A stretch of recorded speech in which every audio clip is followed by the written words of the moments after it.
Bonjour à toutes, bonjour à tous. Aujourd'hui, on se retrouve pour un nouveau tutoriel où on va apprendre à représenter des séries de données sur un graphique et associer une courbe de tendance. Alors la première étape pour ce faire, c'est de disposer de séries de données qu'on va ensuite pouvoir exploiter et représenter. Donc pour ce faire, je vous propose d'étudier la relation qui lie la tension aux bornes d'une résistance et l'intensité qui traverse la dite résistance.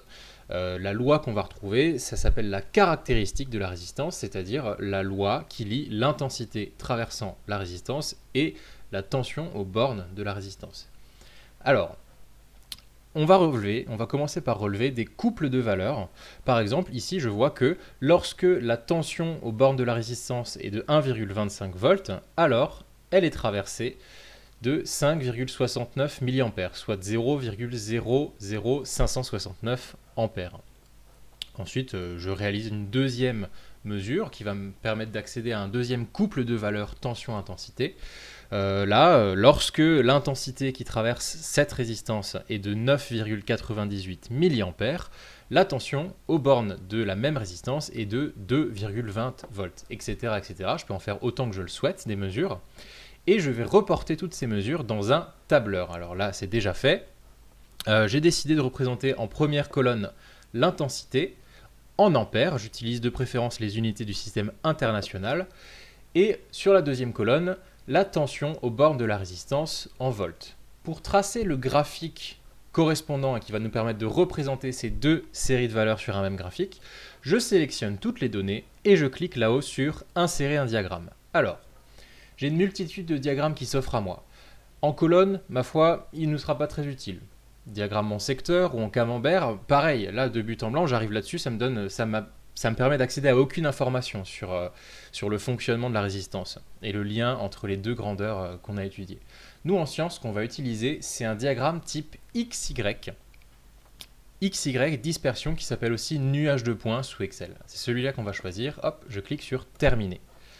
Alors, par défaut, le diagramme XY, il va vous tracer ici sur l'axe des X, donc en abscisse, la série de données qui se trouve en premier sur la gauche, la série de données la plus à gauche de tout le panel de données que vous avez sélectionné. Et ensuite, il va vous tracer les autres colonnes. Dans notre cas, c'est U en volts. Il va le tracer ici sur l'axe Y. Bien.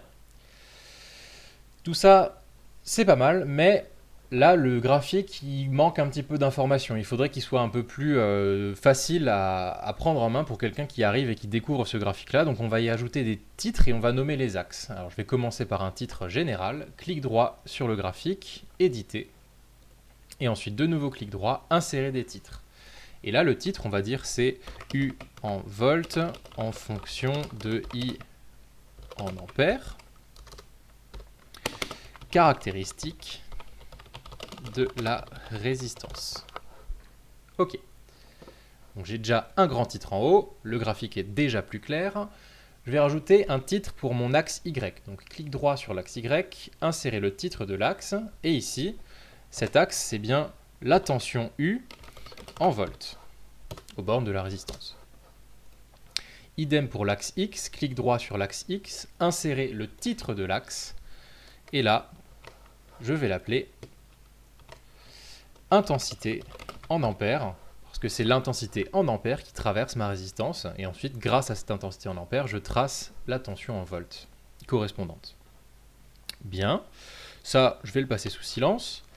Et enfin, là, j'ai une multitude de points qui ont été tracés à partir de couples de valeurs intensité, tension, et j'aimerais trouver une loi, un modèle mathématique qui permette de connaître, pour n'importe quelle intensité, la tension que je relèverai au niveau de la résistance, aux bornes de la résistance. Donc j'aimerais, à partir de cette série de données expérimentales, trouver un modèle mathématique plus général. Pour ce faire, je clique droit sur l'un des points de ma série et j'insère une courbe de tendance. Insérer une courbe de tendance. J'ai une multitude de modèles qui s'offrent à moi, linéaire, polynomial, logarithmique, exponentiel, puissance. Moyenne puissance n'en est pas vraiment un, donc on va le passer sous silence.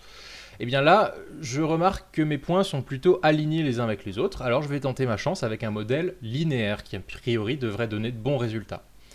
Je peux même forcer l'ordonnée à l'origine à 0, puisque je sais que quand j'ai 0 ampère qui traverse ma résistance, la tension à ces bornes est de 0 volts. Donc je force l'ordonnée à l'origine, j'impose que ma droite, mon modèle, lorsque I égale 0, U égale 0. Je clique sur OK, et là est apparue une ligne, une droite, dont j'aimerais d'ailleurs connaître l'équation, mais qui en tout cas là me satisfait, puisqu'elle représente bien la tension en fonction de l'intensité. Ça correspond, hein, donc ce modèle, la ligne, ce modèle mathématique correspond bien à mes valeurs expérimentales. Il passe à peu près par les mêmes points. Donc là je suis très satisfait, je valide qu'un modèle linéaire était pertinent pour représenter ma série de données. Maintenant j'aimerais accéder à son équation, donc clic droit sur cette droite, attention c'est bien sur la droite et pas sur les points qu'il faut cliquer cette fois-ci, donc clic droit sur la droite, insérer l'équation de la courbe de tendance, et là j'obtiens l'équation mathématique de ma petite droite bleue. Simplement, je ne suis pas pleinement insatisfait parce qu'il y a trop de chiffres significatifs. Moi, je voudrais quelque chose de plus lisible. Je n'ai pas envie d'encombrer inutilement mon graphique. Donc, clic droit sur cette équation, formater. Et là, je vais dans Nombre, catégorie, je clique sur Nombre, et je vais mettre, allez, seulement un chiffre après la virgule, histoire simplement de rendre le graphique plus digeste. Et là, j'obtiens f de x égale 219,2x. Voilà, je suis pleinement satisfait, et d'ailleurs j'aimerais vous faire remarquer une chose, c'est qu'ici on a tracé U en fonction de I. Or, la loi d'Ohm, U égale RI, elle nous dit que le coefficient directeur de la droite de U en fonction de I, c'est égal à la résistance du dipôle que l'on est en train de considérer.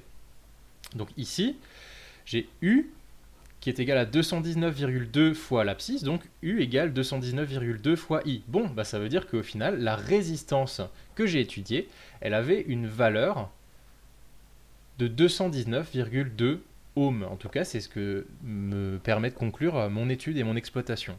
Et quand on revient sur Tinkercad et qu'on clique sur la résistance, on voit que dans le logiciel, on avait réglé cette valeur sur 220 ohms, et ça nous permet de valider la pertinence de notre modèle et le fonctionnement de notre modélisation. Je vous remercie à tous et à la prochaine pour une autre vidéo.